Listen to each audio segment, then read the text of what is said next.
Hello foodies, welcome to stars kitchen.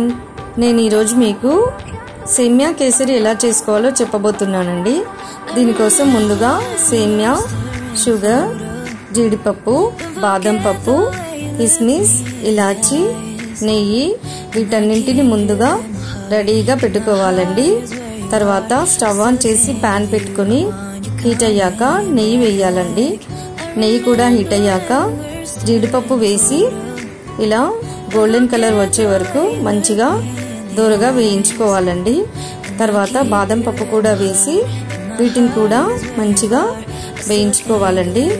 తర్వాత కిస్మిస్ వేసి వీటిని కూడా మంచి కలర్ వచ్చే వరకు ఇలా ఫ్రై చేసుకోవాలండి. వీటన్నింటిని పక్కన పెట్టుకోవాలండి. తర్వాత సేమియా కూడా వేసి మంచి గోల్డెన్ కలర్ వచ్చే వరకు, రెడ్డిష్గా వచ్చే వరకు ఇలా ఫ్రై చేసి వీటిని పక్కన పెట్టుకోవాలండి. తర్వాత అదే ప్యాన్లో 4 కప్స్ వాటర్ యాడ్ చేయాలండి. 2 కప్స్ సేమియాకి 4 కప్స్ వాటర్ వేసుకోవాలి. వాటర్ బాయిల్ అయ్యాక సేమియా వేసి మొత్తం అంతా మిక్స్ అయ్యేలా కలపాలండి. వాటర్ ఇలా వేసాక మంచిగా బాయిల్ అయ్యేలాగా బాగా కలపాలండి. తర్వాత సేమియా 60% వరకు ఇలా బాయిల్ అయిన తర్వాత దాంట్లో షుగర్ యాడ్ చేసుకోవాలండి. షుగర్ 1.5 కప్పు వేసుకోవాలండి. 2 కప్స్ సేమియాకి 1.5 కప్పు షుగర్ కరెక్ట్గా సరిపోతుందండి.